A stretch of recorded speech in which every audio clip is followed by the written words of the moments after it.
Hello, and welcome to episode 2 of Main Street Sports. I'm Cody. That's Kale. We are jumping in, with a little bit of outside college football to get started. We wanted to talk a little bit NFL. The Colts announced their starting quarterback yesterday, and they went with Danny Dimes over Anthony Richardson. What do you think?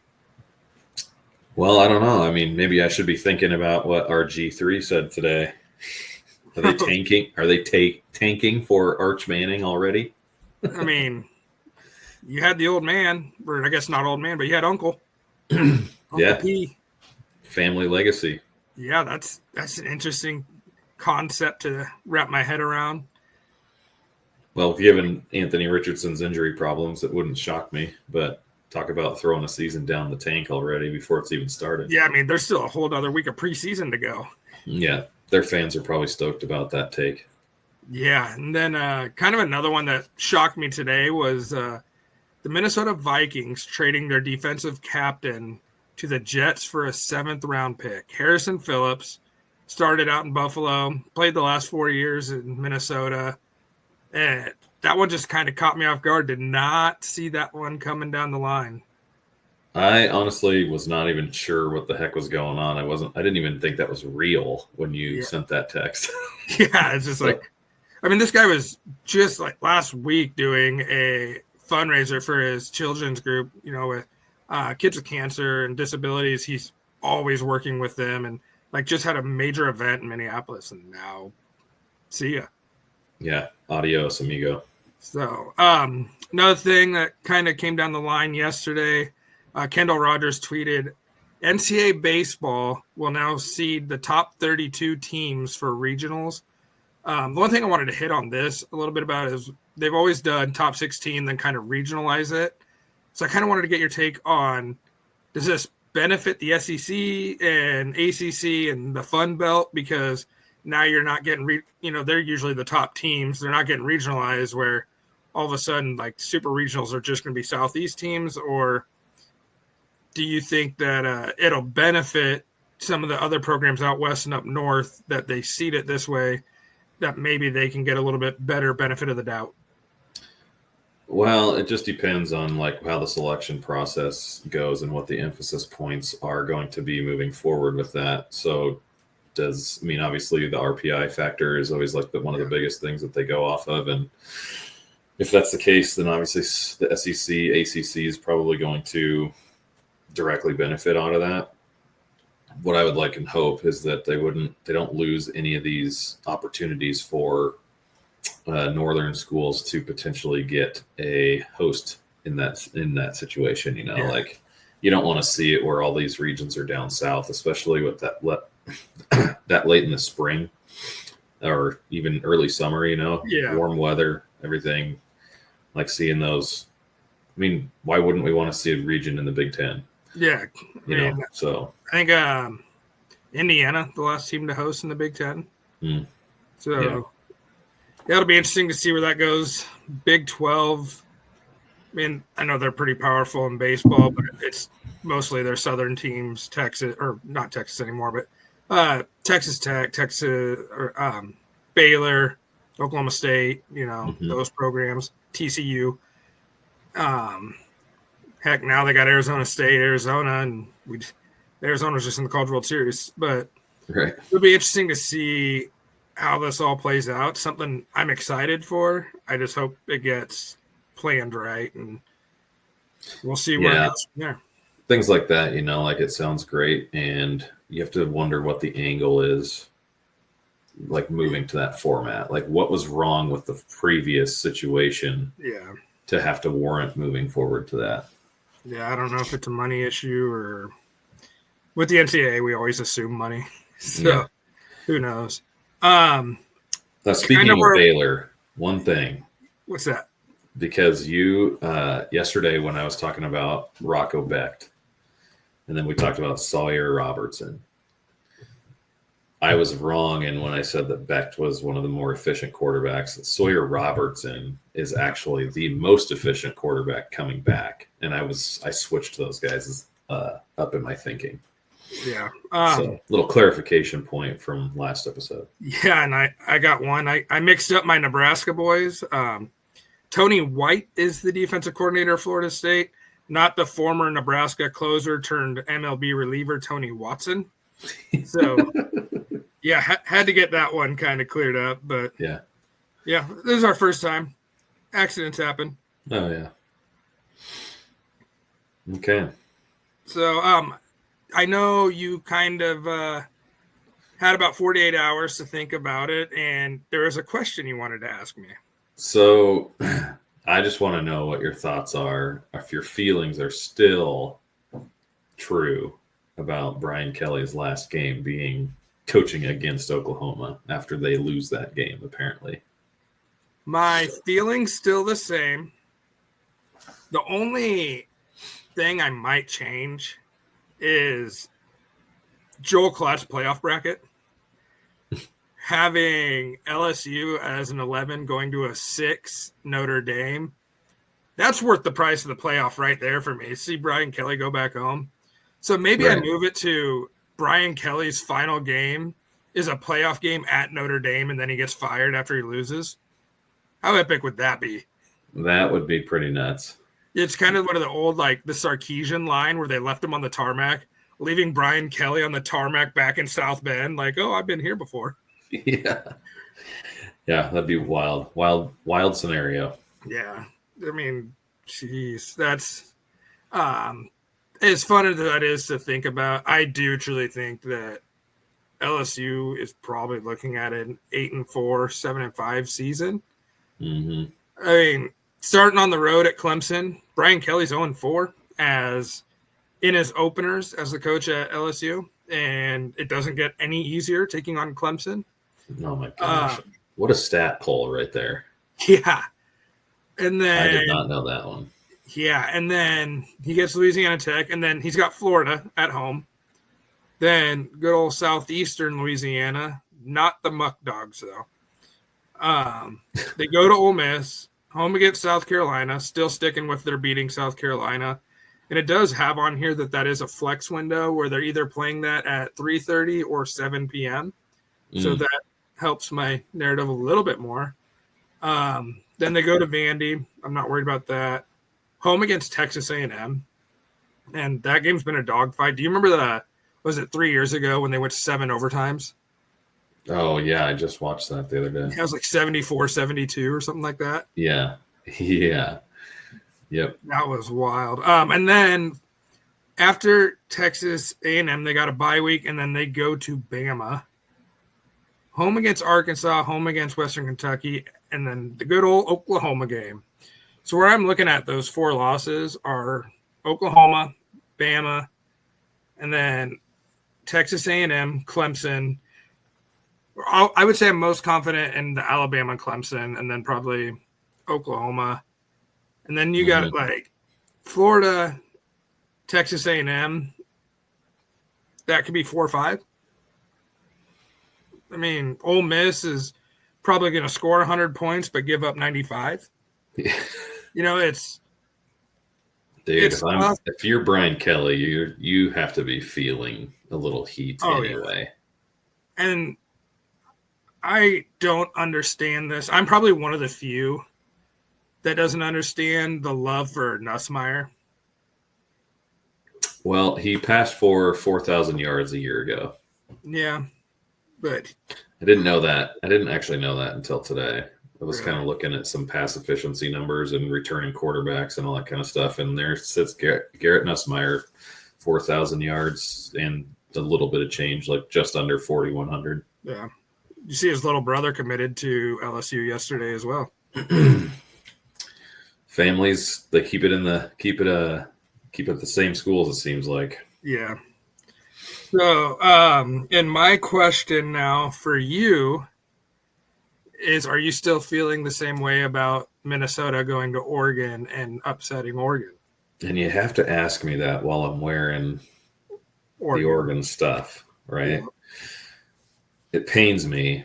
And I just had my brother just reached out and said the same thing. He's like, you're nuts for thinking that Minnesota can go up to Oregon and win. But I don't know. It's just one of those things where you kind of have a gut for a certain teams in certain years. And Minnesota seems to just have that gut feeling to me this year. And Darius Taylor's a big part of that. Yeah. And just it's kind of like what we said in that episode. Like, if Oregon drops a couple, and they don't understand how to recover back enough from losing and all that kind of stuff, because it's uncharted territory for them in recent past, like, you never know.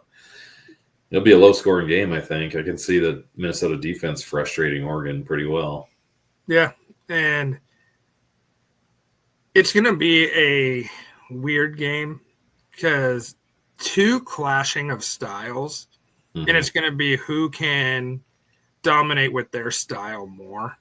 And well, here's the other thing. I think, now that we're kind of talking about this, I think PJ Fleck, he's an observant guy, right? I mean, you have to be in college football. You kind of have to see what's working and what certain teams do to knock off the top dogs.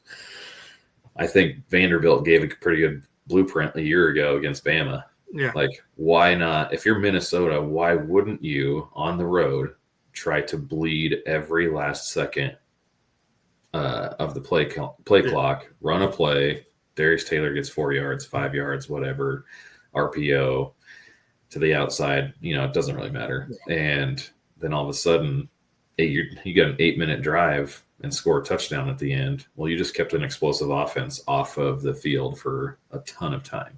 So, I mean, first person that comes to mind when you talk about that, David Shaw. I mean, how many times did Stanford do that to Oregon?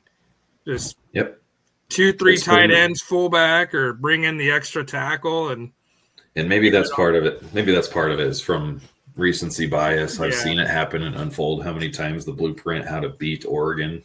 Yeah, like, you keep their offense off the field. Correct. So I do think Lanning will be a little bit different in that. I mean, we saw he has a whole rule named after him now after what he did last year against Ohio State.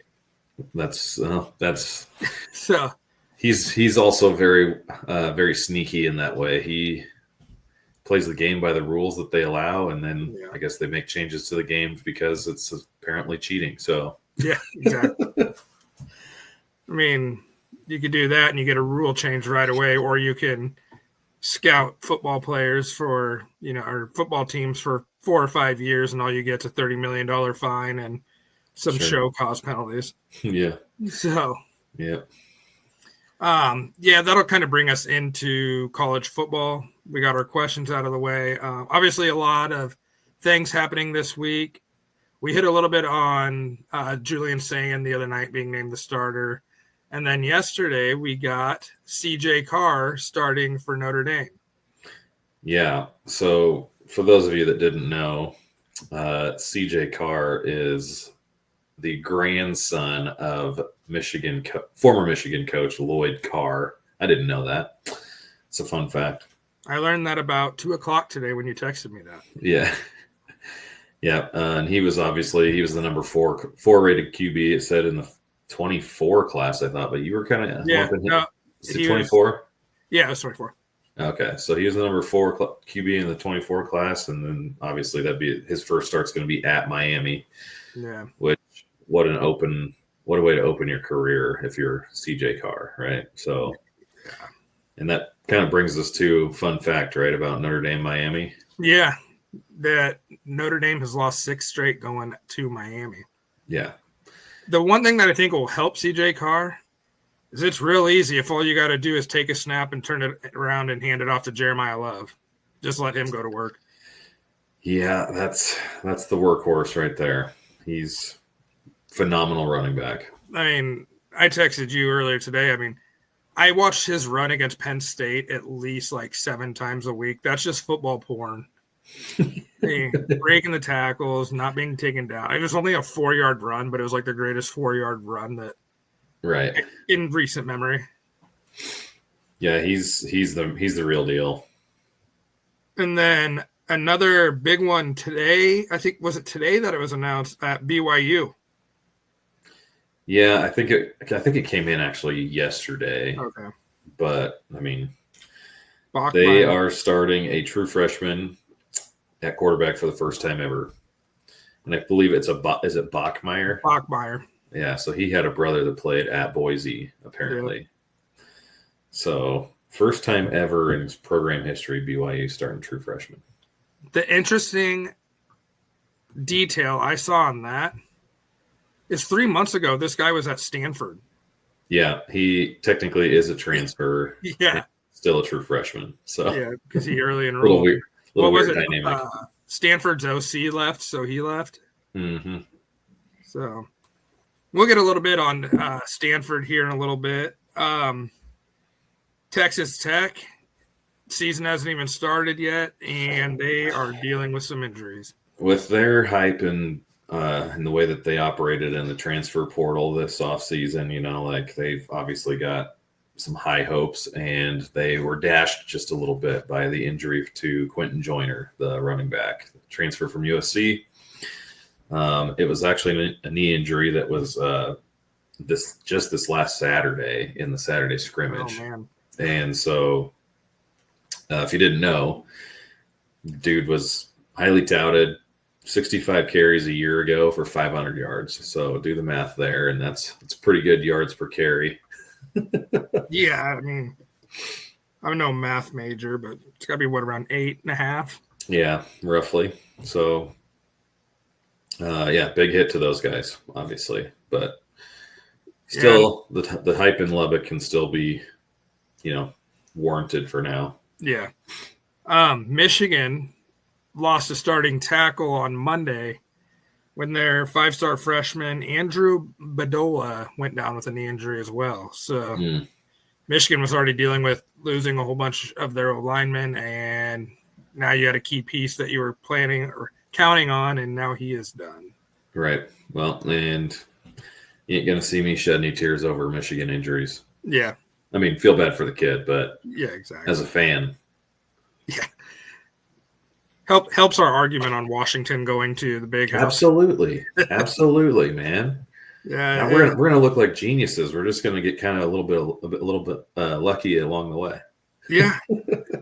So we talked a little bit about CJ Carr, and you were kind of hinting at some of these quarterback classes. And I am a nerd when it comes to Elite 11, to the point where I was looking at a couple different classes, and then I could not get over the 2022 class. That included Jackson Arnold, Avery Johnson, Dante Moore, Eli Holstein, and then a couple guys that I'm a little weary about. Malachi Nelson was at USC, was at Boise State, now at UTEP. Nova Saad, who is at Oregon, I think we'll get to see some playing time this year. Zane Flores could be the starter at Oklahoma State.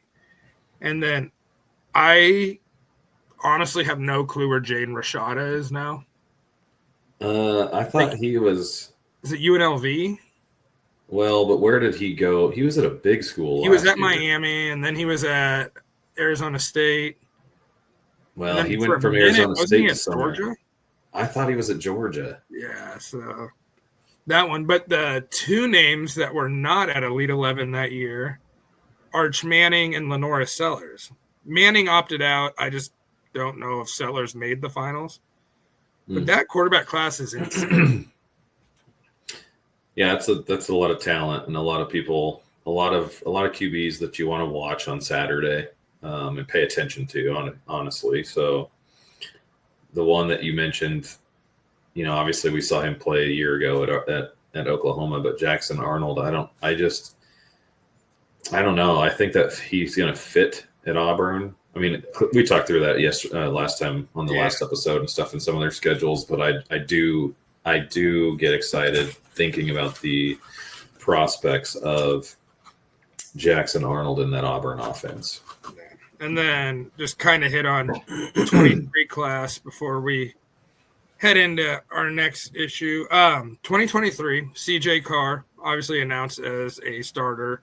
And then yesterday, DJ Lagway, Dylan Raiola, Damon Williams, and Julian Sayin announced a starter. So just a couple of these quarterback classes that kind of caught my eye, and it's been one of those things where, like, I've always kind of followed the quarterback recruiting as a whole. Obviously, I did Elite 11, but just to see it all working out.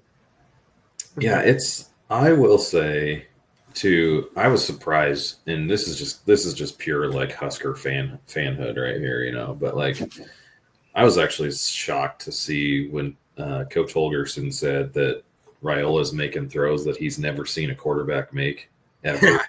Yeah. And like, I mean, you hear coach speak and that kind of stuff and like the feel good stuff, but that's quite the statement to put out there. Yeah. Especially if there was no truth to it. So obviously there's enough to that where Dylan is going to have, I would consider to be a great year, especially under a full off season with Coach Holgerson. Yeah. And especially, I don't see Holgerson saying that with how psycho the Nebraska media is, how they will take anything and run with it either way. Like, do you really want to put that statement out?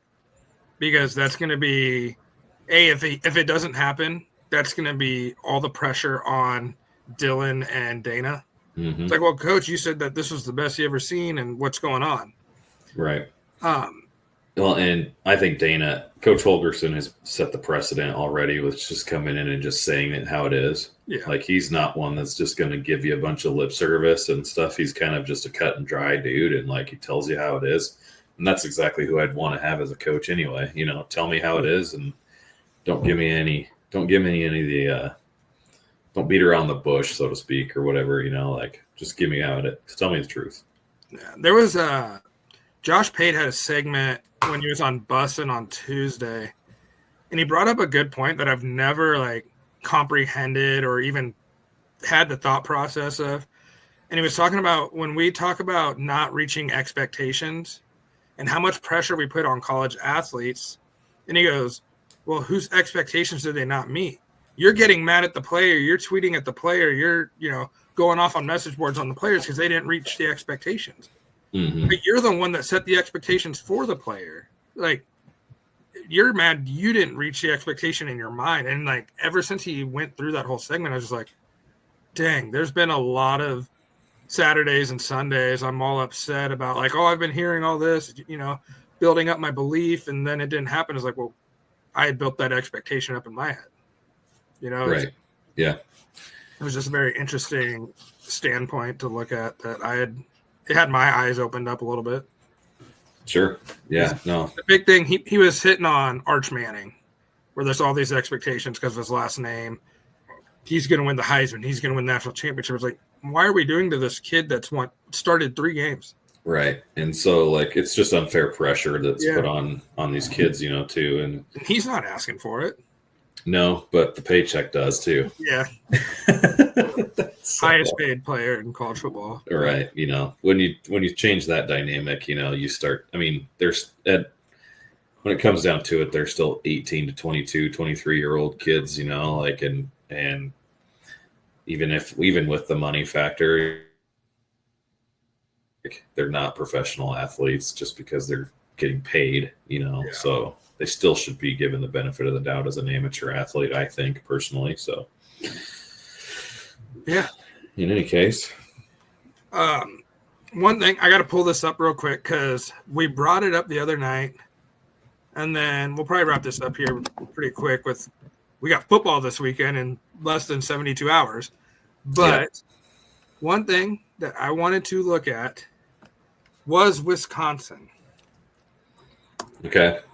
Because you did mention that. Yeah, and their over-under was set at 5.5. Yes. And they have the most difficult, in my opinion, the most difficult schedule in NCAA this year. A lot of people say it's Florida. Jeez. Well, Florida's is tough, but... Yeah. So, like, Wisconsin's going to start with Miami of Ohio and Middle Tennessee State. Mm-hmm. And then they go to Alabama. And then that is just freaking... Yeah. And then they have Maryland visiting Camp Randall. They go to Michigan. Home against Iowa. Home against Ohio State. Go to Oregon. Home against Washington. Go to Indiana. home against Illinois, go to Minnesota. Do they get 5.5? Do they get 6 wins? Are they bowl eligible? Dude, oh my gosh. Like they're going to be a better squad than a year ago, and they're going to win less games. And we were talking about like Luke Fickell is probably going to lose his job if he doesn't go to a bowl game, but he's very well going to have a better team.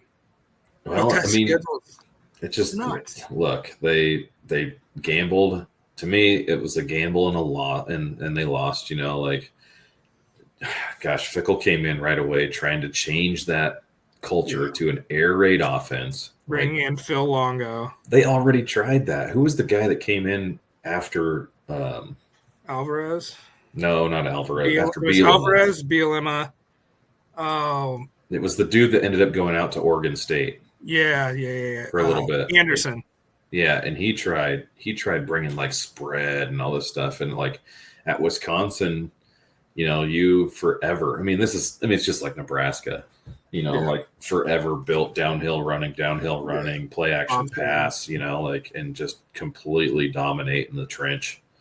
And they go to this little finesse style offense, and you don't have the players to mold into it, even with transfer portal access. Yeah. So I don't know, but I think that they are. I think I read, or Joel Klatt maybe somebody was saying that they are actually trying to. They realized the mistake that was made, and they're going to try to morph back a little bit toward more traditional style with what they are used to. Yep. But it's not. I mean, you don't have the roster, or you do have great players, but I mean, and they brought in Billy Edwards from Maryland. Yeah, play quarterback. It's just not going to be enough, not with that schedule. And I mean, having that game at Alabama, like that might be the dagger, you know, like that proverbial seventh loss, you know, like that if it was someone a little bit easier, you know, less tough, you know, you would get to 6-6 potentially. But I mean, the ceiling for them is 6 wins for sure. They're not going any above that, but really, but I mean, that's like I'll put that at like 15% chance. Yeah, that is an absolute gauntlet. Especially because of how many of these teams we were just talking about: Ohio State, Oregon, Washington, Illinois, Minnesota, and then we didn't get too much into Indiana, but we can save Indiana for another day. Mm-hmm. I'm sorry, Wisconsin fans. Do you want another? You know what? Just because I like to be a little bit contrarian, here's another one. All right. You know, let's try to find, if we had to try to find a 6th win, or a win that is like would shock everybody in the country for Wisconsin, because you can see them beating Iowa, you can see them beating Indiana, Illinois, Minnesota. Well, that's 4.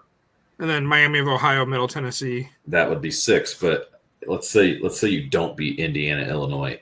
And then they have Maryland. So right. So I'm saying if I had to find a 6th win, and it was not one of those, because I'm just going to assume they're not going to win over all those. I would say at Michigan is actually the game that has of an October opponent. 4th. Yeah. Yep. I think. Yeah. So you're saying. So say they get their 3, or they get Miami of Ohio, Middle Tennessee, Maryland. Mm-hmm. That puts them 3-1 because the Alabama game. Mm-hmm. They get a bye week before traveling to Ann Arbor, but Michigan is also off on the 27th. Yeah. So, but Michigan's going to be coming off of that loss to Nebraska. Correct.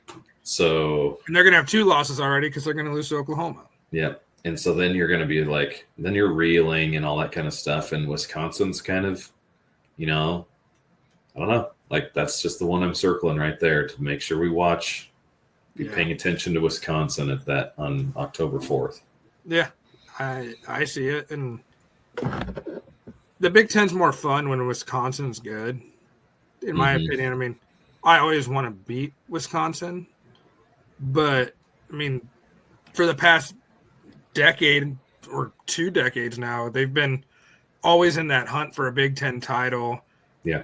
Just pushing running backs out left and right. Like, what was it the year they had Melvin Gordon, James White, Monty Ball? Monty Ball. Like, come on now with that backfield. Yeah. Yeah, they were monsters back there, and their O-line was just NFL draft, NFL draft. You know, like, they were good. So that'll be real interesting to see. I'll have to mark down that October 4th Michigan game. Yeah. I have to have a watch party for that one. Just because of a called shot. Yeah. So we have a couple games coming up. We talked a little bit about,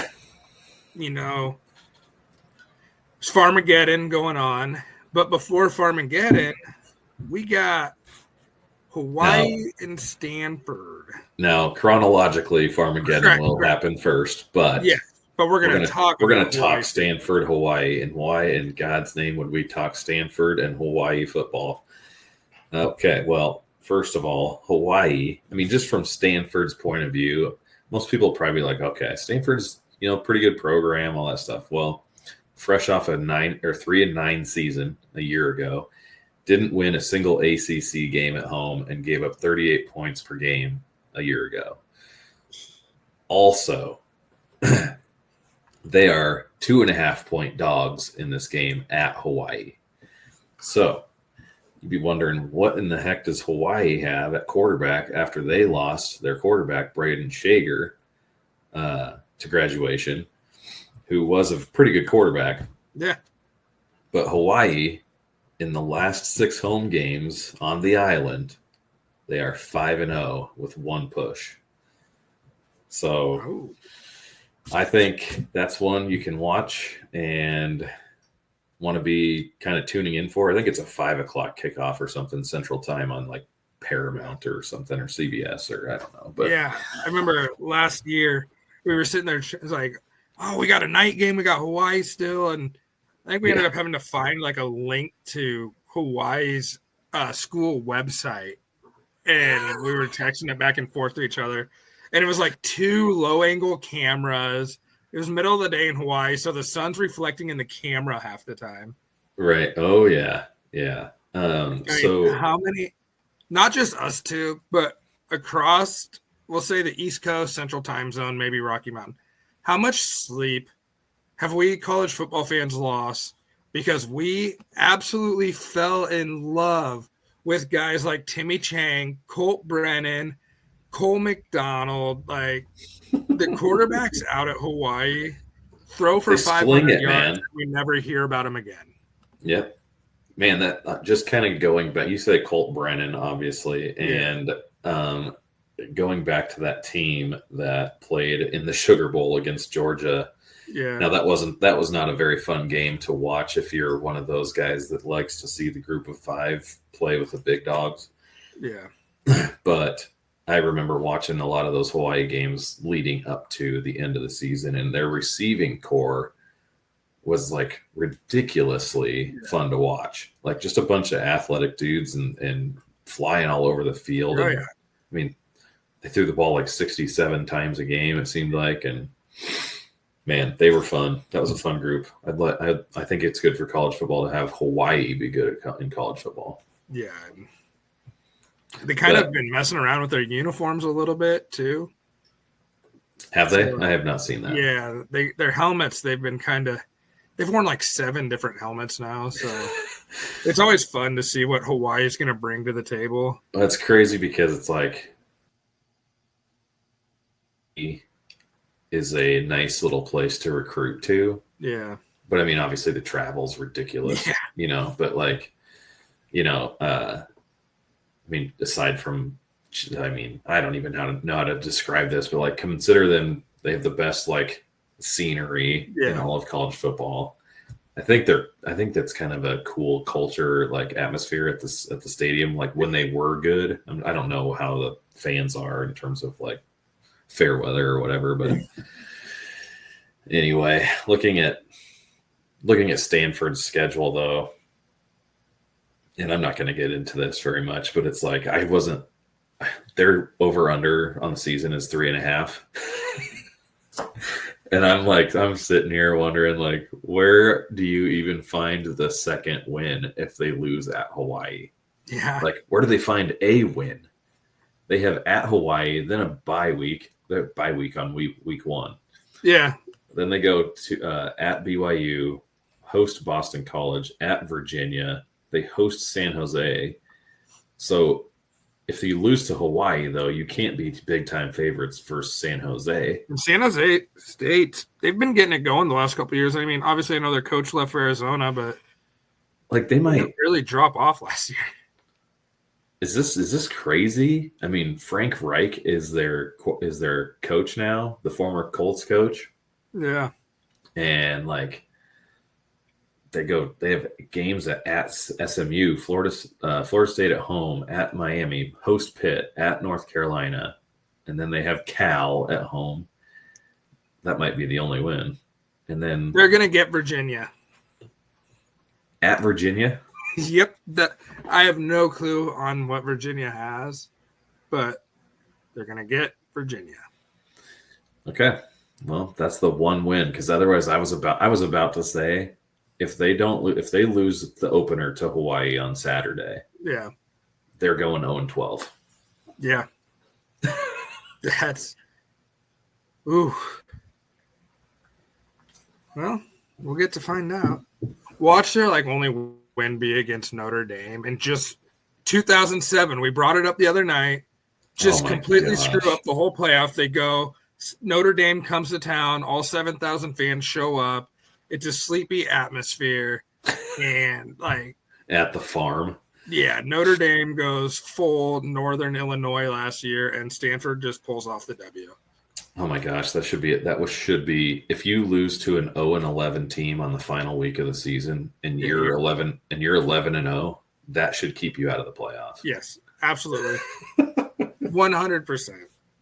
Stanford, we're cheering for you. Yeah, that should just be an unwritten rule. Like, hey, sorry, you're out because that's just stupid. Yeah, talk about a scene. All 7 people in the student section show up to run on the field. Yeah. Oh my gosh. Can you imagine just 4 people hanging on the goalpost trying to tear it down? I feel like Jim Harbaugh would run up from Los Angeles if Stanford won that game at Stanford and somehow show up on the field and celebrate with the team. Yeah. just out of retroactive honor. Yeah. Just absolute crazy. You got Christian McCaffrey comes up from San Francisco, and it's just it's a party. Yeah. Stanford's winning at halftime, and all of a sudden everybody's flying in to try to find the end of the game. Yeah. I mean, John Elway even shows up. Yeah, talk about a party on the farm down there if that happens. Yeah. Maybe even be a farm party. All right. Well, do you want to kick off Farmageddon? Farmageddon. I'm so excited. Is it possible that there is a Big 12 championship elimination game in week 0? I was thinking about that because I've watched our episode from the other night talk about the process of K-State, that end of the season where K-State, Baylor, and Arizona State are playing. Arizona State. Yeah, Utah. That's right. It was Utah. And so then I started thinking about this, and I'm like, gosh, dude, if Kansas State loses to Iowa State, and I got some stuff here for you. Yeah. Okay. If Kansas State loses to Iowa State in week 0 in Ireland, that puts them on the biggest sense of urgency the rest of the year. And so my opinion is that sometimes that isn't always a bad thing. Yeah. Because think about, I hate to reference this because this is the most egregious example, but Tim Tebow, you will never see another player play as hard as I play. Another team, that whole freaking speech, and then they just went freaking ham on everybody the rest of the year after losing to Ole Miss. So I don't think a loss here for Kansas State is entirely a bad thing. It sure does puts them on edge, Yeah. But I think Iowa State's going to win that game. Actually, I'm going against what the experts are saying. I was leaning Iowa State as well. So Iowa State actually has won. They have beaten Kansas State 4 out of the last 5. And they are, okay, I got to remember this. They, this would be Matt Campbell's 100th win. Ooh, that I did not know. Yeah, that's a big one. And then Iowa State has covered in all of the last 5 games against the spread. And they were dogs in 4 of them, and they won all the time, or all 4 of those times that they were dogs. Yeah. So, and the one time they lost, they were dogs. I don't remember, but they won big or something like that as a favorite or something dumb like that. So I'm going to pull a wild stat out of my ass. The last time Kansas State left the country for a football game, they got blown out against Nebraska in Tokyo, Japan. Yep, 1992. Yep, this was Iowa State's first time playing outside the country lines, but K-State did get a spanking by the old Cornhuskers. You hear the stories about it. They flew out together on a plane, the 2 teams. That's crazy. That's insanity. Yeah. It's especially with how the culture was in Nebraska at the time. Like, I'm surprised, like, Christian Peter didn't rip somebody's head off on the plane. I mean, you got Lawrence Phillips there and that. Yeah. Oh, man, we'll have to get Rob Zadeka on sometime just to ask him about the 1992 plane ride to Tokyo, Japan. Right. Wouldn't that be that'd be a fun interview. We would definitely have to put the kid censor on that for YouTube with the amount of MFers that would be dropped. Yeah. Oh, yeah.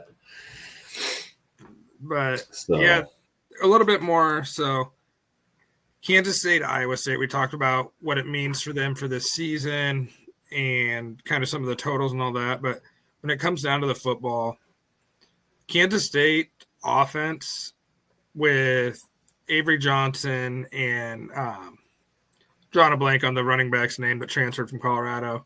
Dylan Edwards. That running combination is like, that's got me worried if you're an Iowa State fan. Mm-hmm. Because both of them can run it.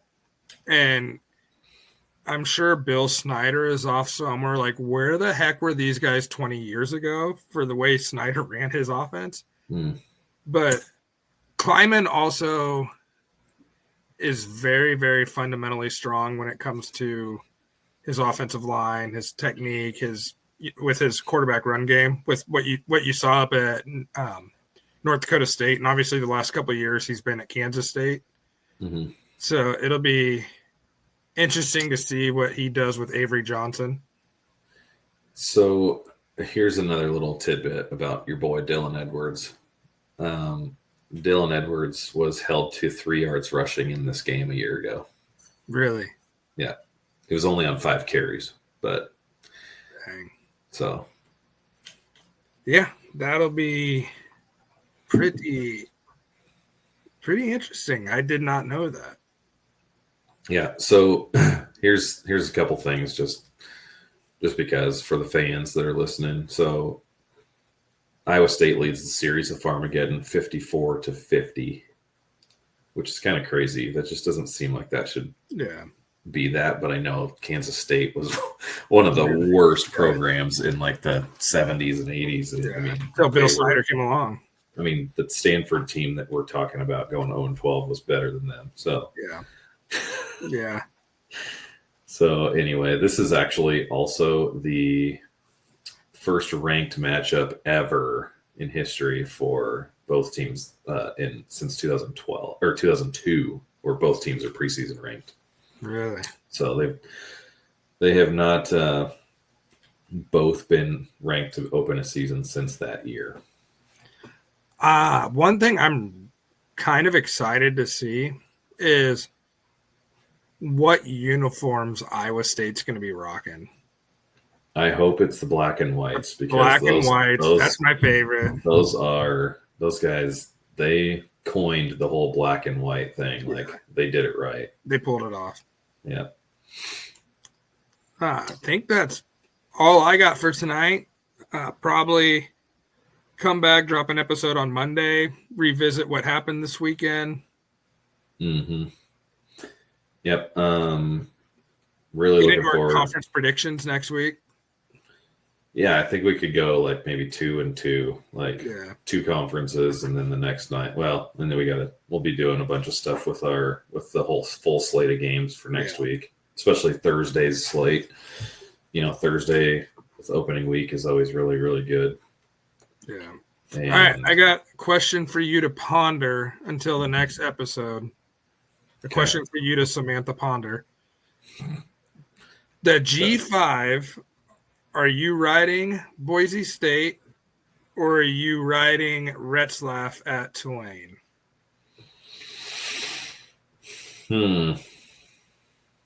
That's my question for you to figure out for our next episode. Okay. Well, I'll think on that one. All right. That's all I got. Is that it? All right. Yeah. That's episode 2, man.